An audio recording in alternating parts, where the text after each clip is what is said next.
დაპირებისამებრ, გთავაზობთ ინფორმაციას ხშირ და გავრცელებულ დაავადებებზე და მათ სიმპტომებზე. უყურეთ ვიდეო ახსნას, მიიღეთ მეტი ინფორმაცია და თუ ნახავთ, რომ თქვენს გაქვთ მსგავსი სიმპტომები, მოიწერეთ კომენტარები და დასვით კითხვები. ათეროსკლეროზი. ათეროსკლეროზი ქრონიკული დაავადებაა, რომელიც აზიანებს არტერიების კედლებს. დაავადების პროცესში არტერიების შიგნითა გარსზე, ინტიმაზე, გროვდება ქოლესტერინი და სხვა ცხიმოვანი ნივთიერებები, წარმოიქმნება ათეროსკლეროზული ფოლაქები, რაც იწვევს სისხლძარღვების შევიწროებას და სისხლის მიმოქცევის დარღვევას. ათეროსკლეროზის განვითარების ზუსტი მიზეზი ბოლომდე ცნობილი არ არის, მაგრამ არსებობს მრავალი რისკ ფაქტორი, რომელიც ხელს უწყობს მის პროგრესირებას. ეს ფაქტორები შეიძლება იყოს მოდიფიცირებადი, ისეთები, რომელთა შეცვლაც შესაძლებელია, და არამოდიფიცირებადი, ისეთები, რომელთა შეცვლაც შეუძლებელია.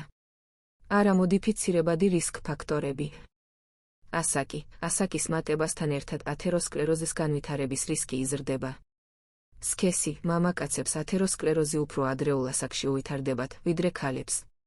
ქალებში რისკი იზრდება მენოპაუზის შემდეგ. გენეტიკური წინასწარგანწყობა, ოჯახური ანამნეზი, ათეროსკლეროზის შემთხვევები ოჯახის წევრებში, ზრდის დაავადების განვითარების ალბათობას. მოდიფიცირებადი რისკ ფაქტორები. მაღალი ქოლესტერინის დონე სისხლში, განსაკუთრებით დაბალი სიმკვრივის ლიპოპროტეინების, ცუდი ქოლესტერინი, მაღალი დონე და მაღალი სიმკვრივის ლიპოპროტეინების, კარგი ქოლესტერინი, დაბალი დონე. მაღალი არტერიული წნევა, ჰიპერტენზია, აზიანებს არტერიების კედლებს და ხელს უწყობს ფოლაქების წარმოქმნას. მოწევა. თამბაქოს კვამში შემავალი ნივთიერებები აზიანებს სისხლძარღვების ენდოთელიუმს, შიგნითა გარსს და ხელს უწყობს ათეროსკლეროზის განვითარებას. შაქრიანი დიაბეტი. სისხლში გლუკოზის მაღალი დონე აზიანებს სისხლძარღვებს. ჭარბი წონა და სიმსუქნე დაკავშირებულია ქოლესტერინის მაღალ დონესთან, ჰიპერტენზიასთან და დიაბეტთან. არასწორი კვება, ცხიმიანი ქოლესტერინით მდიდარი საკვების ჭარბი მიღება. ფიზიკური უმოქმედობა, უმოძრაო ცხოვრების წესი ზრდის ათეროსკლეროზის განვითარების რისკს. სტრესი. ათეროსკლეროზი ხშირად უსიმპტომოდ მიმდინარეობს მრავალი წლის განმავლობაში. სიმპტომები ვლინდება მაშინ, როდესაც არტერიების შევიწროება იმდენად გამოხატულია, რომ ორგანოებსა და ქსოვილებს საკმარისი რაოდენობით სისხლი აღარ მიეწოდება. სიმპტომები დამოკიდებულია იმაზე, თუ რომელი არტერიებია დაზიანებული. გულის კორონარული არტერიების ათეროსკლეროზი, სტენოკარდია, ტკივილი გულმკერდის არეში ფიზიკური დატვირთვისას, გულის შეტევა, მიოკარდიუმის ინფარქტი. თავის ტვინის არტერიების ათეროსკლეროზი, თავბრუსხვევა, მეხსიერების დაქვეითება, ინსულტი, თავის ტვინის სისხლის მიმოქცევის მწვავე მოშლა. ფეხების არტერიების ათეროსკლეროზი, ტკივილი ფეხებში სიარულის დროს, გარდამავალი კოჭლობა, ტროფიკული წყლულები, განგრენა. თირკმლის არტერიების ათეროსკლეროზი, არტერიული ჰიპერტენზია, თირკმლის უკმარისობა. ნაწლავის არტერიების ათეროსკლეროზი, მუცლის ტკივილი ჭამის შემდეგ, ნაწლავთა იშემია. ათეროსკლეროზის დიაგნოსტიკა მოიცავს ანამნეზის შეკრება და ფიზიკური გასინჯვა, ექიმი აფასებს პაციენტის ჩივილებს, რისკ ფაქტორებს, ოჯახურ ანამნეზს, ზომავს არტერიულ წნევას, უსმენს გულს და აფასებს პულსაციას კიდურებზე. სისხლის ანალიზი, ლიპიდური სპექტრის განსაზღვრა, საერთო ქოლესტერინი, ტრიგლიცერიდები, გლუკოზის დონის განსაზღვრა. ინსტრუმენტული გამოკვლევები. ელექტროკარდიოგრაფია, გულის ელექტრული აქტივობის ჩაწერა. ეკოკარდიოგრაფია, გულის ულტრაბგერითი გამოკვლევა. დუპლექს სკანირება, ულტრაბგერითი გამოკვლევა, რომელიც აფასებს სისხლძარღვების მდგომარეობას და სისხლის ნაკადის სიჩქარეს. კორონაროგრაფია, გულის კორონარული არტერიების რენტგენოლოგიური გამოკვლევა კონტრასტული ნივთიერების გამოყენებით. კომპიუტერული ტომოგრაფია, ანგიოგრაფია, სისხლძარღვების გამოკვლევა კტ-ს გამოყენებით. მაგნიტურ-რეზონანსული ტომოგრაფია, ანგიოგრაფია, სისხლძარღვების გამოკვლევა მრტ-ს გამოყენებით. ათეროსკლეროზის მკურნალობა კომპლექსურია და მიზნად ისახავს დაავადების პროგრესირების შეჩერებას, გართულებების თავიდან აცილებას და სიმპტომების შემსუბუქებას. მკურნალობა მოიცავს ცხოვრების წესის შეცვლა.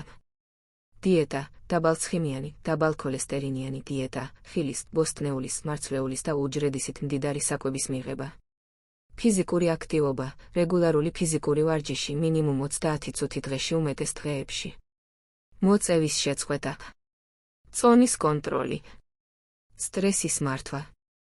მედიკამენტური მკურნალობა. სტატინები ამცირებენ ცუდი ქოლესტერინის დონეს სისხლში. ატორვასტატინი, როზუასტატინი, სიმვასტატინი. ფიბრატები ამცირებენ ტრიგლიცერიდების დონეს სისხლში.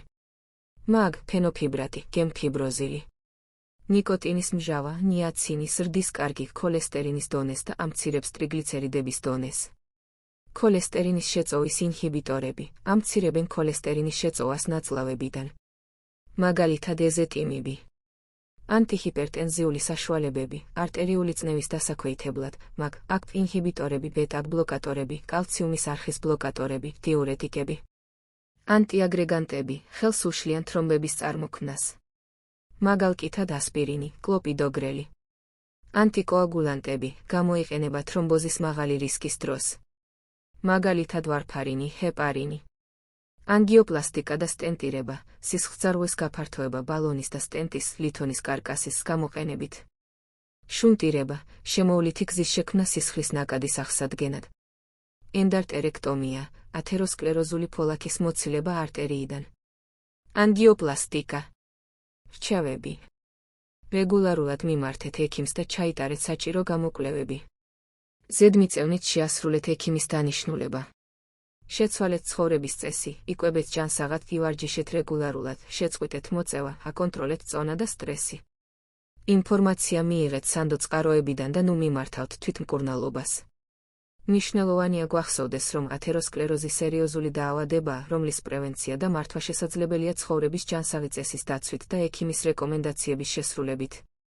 დასვით თქვენი კითხვები ჯანმრთელობის შესახებ კომენტარებში. ასევე მოგწერეთ კომენტარებში, რომელ დაავადების შესახებ გსურთ მოგიმზადოთ ინფორმაცია. არ დაგავიწყდეთ გამოიწერეთ ჩვენი არხი, რათა შეიტყოთ უფრო მეტი სხვადასხვა გავრცელებულ დაავადებაზე და მათი მკურნალობის შესახებ. გისურვებთ ჯანმრთელობას.